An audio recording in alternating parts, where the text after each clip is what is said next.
is going to be Edgewater. So Edgewater is another area that you may or may not know about, but if you don't, I guarantee if you have been driving around the Denver area, you've probably driven right past it and not even realized it. And that's because it is in such a great location, right next to some of the most popular parts of Denver, places like West Highland, Sloan Lake, and even parts of Lakewood. So Edgewater is great for a lot of reasons, but one of the reasons why I think a lot of people that do know about this area choose to call it home because of its direct and very easy commute to downtown Denver. It's literally just 5 miles west of downtown and only about a 5 to 7 minute drive. Very, very convenient if you're still commuting for work. And it's sitting right on the western edge of Sloan Lake, one of my favorite parks in town. I actually used to live in this area for about 4 years in a really cool little community called East Bay.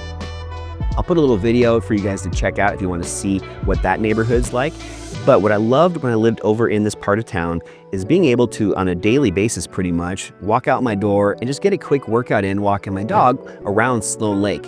And you can easily do that when you live in this area of Edgewater. Now, if you are trying to get out to the airport, that's going to be a little bit further. You're looking at about 25 to 30 minutes, but still very doable, especially in comparison to some other areas down south, or like that first neighborhood I shared with you today, Roxborough. So a little bit more convenient when it comes to getting to and from different areas right around that core downtown area of Denver. So it's really hard to kind of explain what Edgewater is all about, but one way that I would maybe help you guys understand it a bit more is, it feels like a small town that just accidentally got dropped next to Denver.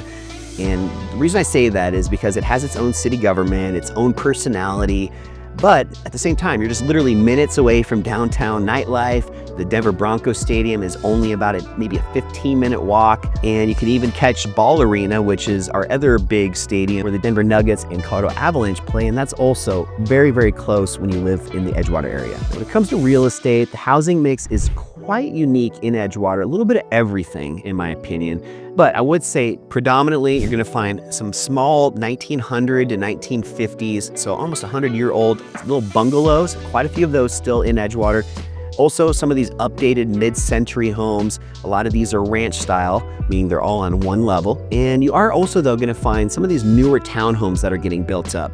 And that partially it was because in this Edgewater area, a lot of the zoning of the lots ended up having what's called R2. So most single-family homes have a zoning known as R1, meaning it's one dwelling per parcel. So that zoning was only allowing one home in that area. Since a lot of these are actually zoned R2, a lot of these older homes are getting purchased, they're getting scraped, and then developers are actually being able to build 2 homes or like a townhouse or a duplex on that lot. So I think this is something that's pretty popular in this part of Denver. You see this a lot also in Sloan Lake and also West Highlands. And I think this is something that, for the most part is a positive. It is bringing a little bit more volume of people, density into that area, but these townhomes are beautiful and they have a lot more of that modern feel in most cases. And it just gives this other element, this other style to the area that I love. When I used to live, like I said, over in Sloan Lake, I would frequently, walk through some of these neighborhoods in Edgewater just to look at the houses, just to, really enjoy how one home might have this cool mid-century ranch style home that's got a lot of character and, really, really unique, cool home. And then right next door, you have a home that was built maybe just a year or two ago that's very modern, rooftop deck, just, a lot of different creativity when it comes to the homes in Edgewater, as well as that area around it, like Highlands and Sloan Lake. So really, really cool homes in the Edgewater spot. So one more completely kind of different reason why I think Edgewater is awesome and something that might be appealing to some of you guys that are watching today is just the community behind Edgewater.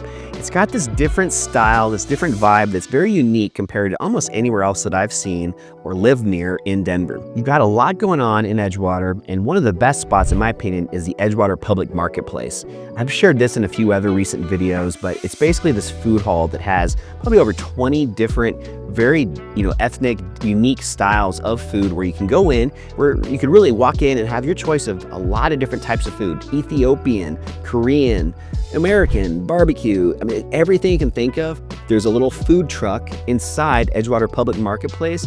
And another cool aspect of this is if you're in a big group, you can get in there and then everybody can kind of do their own thing, but then all of the tables are all shared in the middle of the Edgewater Public Marketplace. So You can, everybody can kind of have their own tastes, get their food, and then meet in the middle and enjoy, maybe try foods from other people's place just to test out some of the different food trucks. So just a very unique and cool spot. And those are becoming a lot more popular nowadays in Denver. So there's a few others around town, but this one happens to be my favorite. And one other kind of local tip I have to share with you guys is in Edgewater, there's this little downtown area and they have an Edgewater beer garden, but also right next to that is Joyride. And this is just a super unique, fun bar because it allows dogs inside. When my dog Charlie was a puppy and I lived in that Sloan Lake area, I'd come over to this Joyride quite a bit. They have this really cool patio on the roof. And since you could bring your dogs inside, they have, watering bowls kind of all throughout the restaurant and that patio on the roof. And just lots of, just very cool, down-to-earth people. And a great spot to meet some of your neighbors if you choose to live in Edgewater and haven't met that many people yet. So very, very community-filled, just awesome spot. Edgewater is definitely one of my favorites, and I'm kind of surprised, to be honest, why it hasn't become a little bit more popular yet. I think that's probably in the cards, though, very, very soon. So long story short, if you want the energy of, kind of city living, but with that small town feel, I think Edgewater is one of the best kept secrets in all of Denver. And like I said at the beginning of this video, let's just try and keep that one just between us.